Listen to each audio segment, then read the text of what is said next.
Woo woo, welcome to Bibletheory, homie. Taking the church to the streets, homie.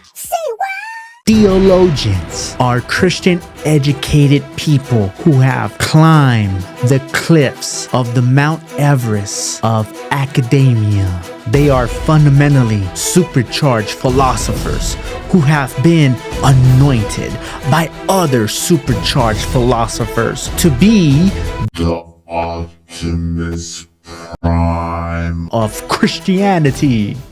On a serious note though, for real, have you ever heard a theologian talk? Sometimes they talk strange. A lot of times, Do you understand the words that are coming out of my mouth?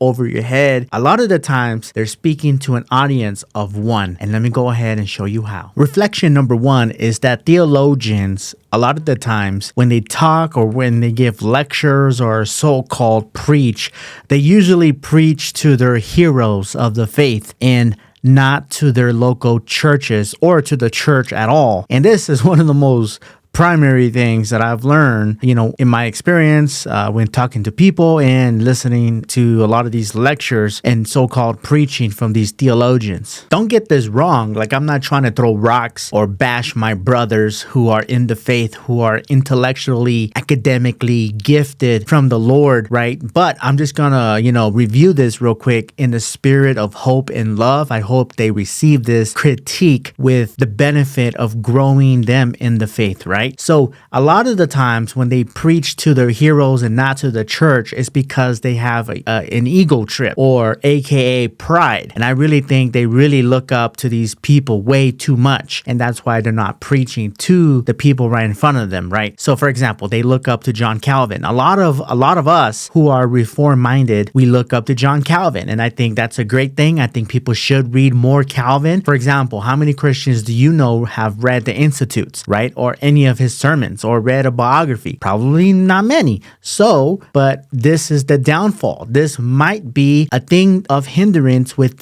those in the seminaries, at least the seminary professors, the so-called theologians of our times, right? And this is not a knock against them personally. This goes for all of us who are reformed, is that we preach to our heroes like if our heroes are sitting in the front row. We are talking with John Calvin in mind instead of our students in mind. You know what I mean? Does that make sense? Or maybe more personally, when we are at our church settings, when we are talking to our elders or our deacons, church leaders, youth pastors, we are treating them like we would treat John Calvin and not them, the real person sitting in front of you. And the second thing that you should reflect on when theologians talk to themselves is kind of related to the first one. And is that they preach to their books. And this is not a knock against Christians having books. I encourage all Christians to have and buy many books. For example, The Truth of Banner is a great place for you to go on and buy many Puritan books, right? Grace to You. John MacArthur writes tons of books. And so I'm not against books or reading books as a Christian outside of the Bible, right? Duh.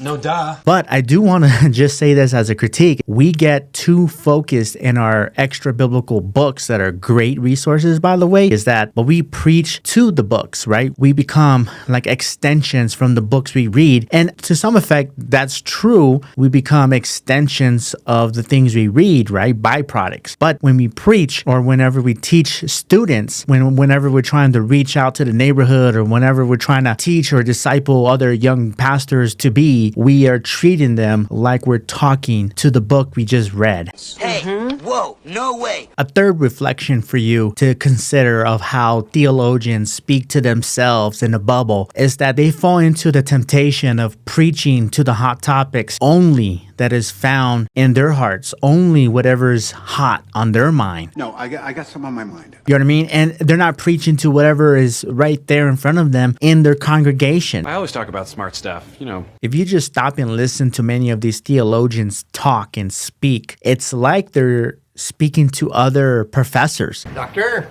Doctor? I know they have the good intentions in mind. I know they want to influence the world and influence the young pupils standing or sitting right in front of them. And I know a lot of them have great intentions. This is not a knock against them, right? I'm not against theologians here, so don't get this twisted. I'm just pointing out some critiques of how theologians talk to themselves. You still talking to yourself? And one of the ways, I guess this is like another one that's related to the other things, but another way that they do it is that they talk to seminary professors. It's like they're conversating with one another and not talking to us, to real people, or to the real people on the streets, or to who are they talking to? Who is their audience? They're talking right past us, right over us, and a lot of times straight down to us like we ain't nobody, man. And they're talking to other professors, I think, and they're talking to other people who speak like they do, who think like they do, and they're not really connecting to real people who are, once again, right in front of them, or who might be listening on the podcast, or they don't give any credence to marketing or to like audience consideration or any of those business things you learn at business school. It's because they went to seminary. Therefore, a lot of these theologians talk to seminary professors and not to real people. Are you listening? Another thing to reflect on, which is obvious, is that they preach their hobby horse. And I think any pastor and any church leader or theologian can get into this trench very easily. Even if you are a graduate from seminary, or let's say you're a pastor who just loves to study a certain topic, everybody has this temptation to deal with on one level or another. And this is more commonly found in the Pentecostals. Pentecostal? Hell, I grew up in the Pentecostal church. And those type of churches that don't follow the regulative principle of worship, who don't do expository teaching. Those are the type of churches and church leaders that fall into this the most, I think, is that they preach to their hobby horses. Whatever gets them on is what they will preach on Sunday over and over again, and then whatever gets them on the next week. So you never know what's coming down the pipeline with these type of preachers and theologians out there, so-called prophets. They are preaching whatever turns them on, whatever is their current hobby horse, that's what you're going to hear the loudest. So that's one trademark of these so-called theologians. I was actually having this conversation with my friend Aldo, who's a pastor down in South Florida, who actually gave me a lot of this material to think over and to, supply me with the things that I have already been thinking for this video. And he actually brought up a really good application point as to why these theologians seem to talk to themselves or live in the bubble, right? And he was actually pointing out to the application of their lives. They actually live like either one, they live in sin, like some horrible sin or something, right? And that's why they're preaching to justify their sin, right? To justify wherever they are in life, right? Or another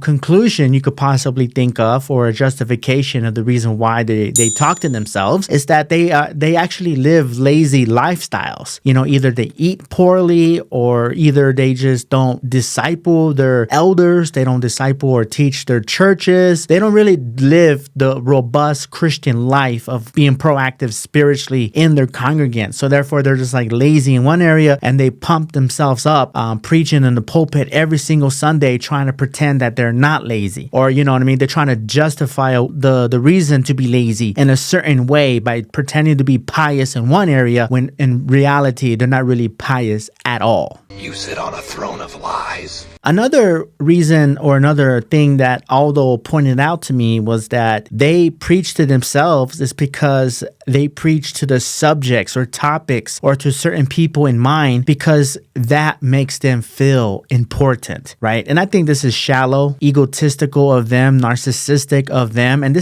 could be anybody, reform or non-reform. Anybody could be fit the bill of this one, right? And whatever makes you feel important in life, or builds you up, or builds up your ministry, that's what you're going to give attention to the most. And I think this is one of the ways of how theologians could really speak to themselves and not to the real people of the world. We top flight security of the world, Craig.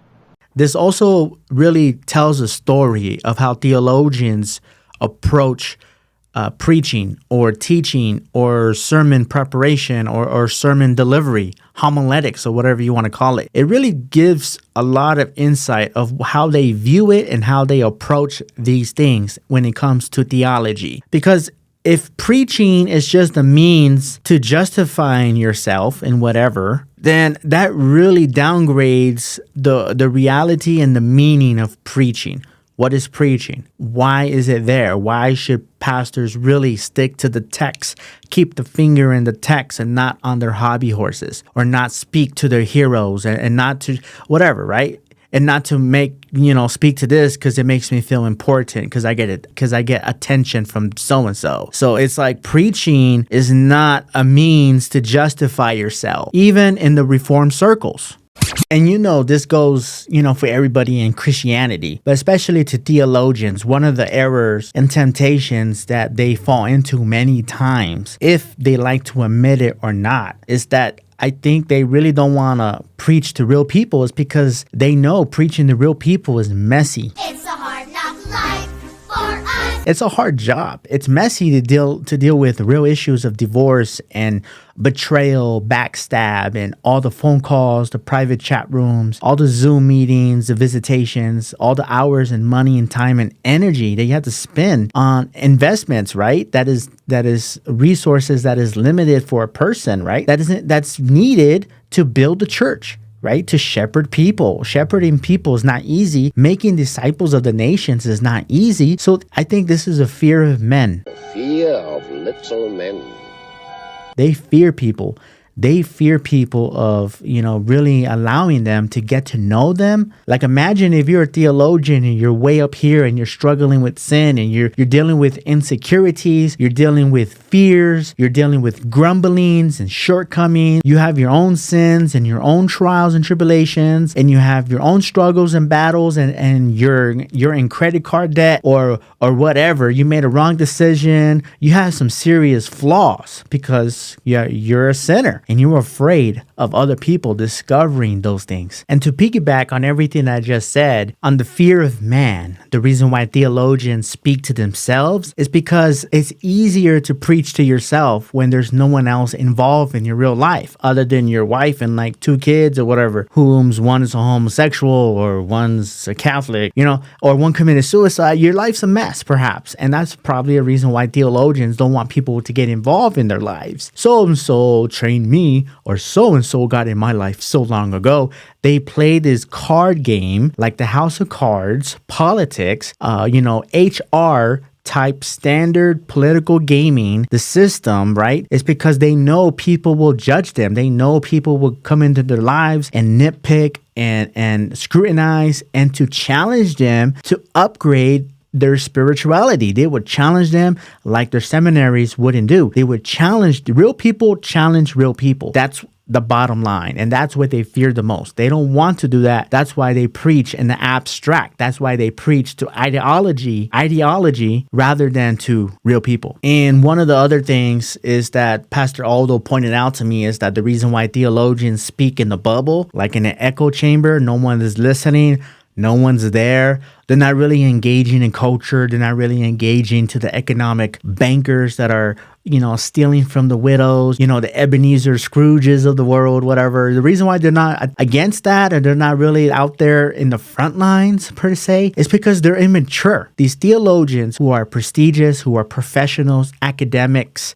smart brainiacs, no doubt beneficial in some areas, largely not beneficial in many practical areas because they're immature. They cannot look outside of themselves. That feeling when you walk into the room and you kind of like scan the room and you really analyze what these people in the room needs right for the moment, what the right words are, what the right application is, how to attack the issue head on without justifying it away or whatever, or sweeping it under the rug or justifying yourself or whatever, right? That takes maturity, spiritual maturity. Like the Holy Spirit needs to work in you a ton in order for you to walk into a room to spiritually analyze it and to chop it up. So a lot of these theologians, Spoiler alert. I know, shocker, are not mature enough to do that. They cannot do that because they live within themselves and not in the otherness. They don't live outwardly. They live inwardly, and that's why they're immature, because they can't do that. These book authors cannot live outside their books. Life is in the books. Read some books.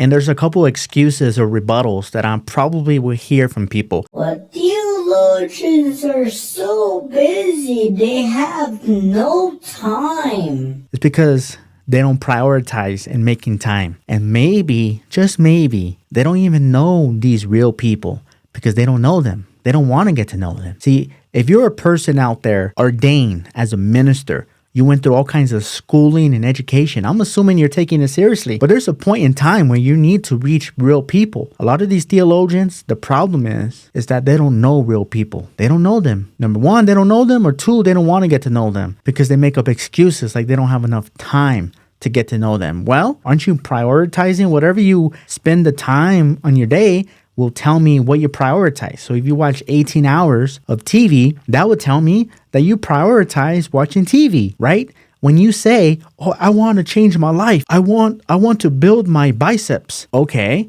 Well, how much time do you spend building up your biceps? Oh, you watch 18 hours of movies? That's a lot of time. That suggests to me that you're spending way too much time in watching movies and less time on the thing you really want to do, which is build up your biceps in that one example. You know what I mean? So using that example as an analogy for theologians who speak to themselves is that they don't know real people in real life. How many theologians do you know that knows a sex worker? How many theologians do you know fostered children that have been abused mentally, physically, spiritually? How many? I'll wait.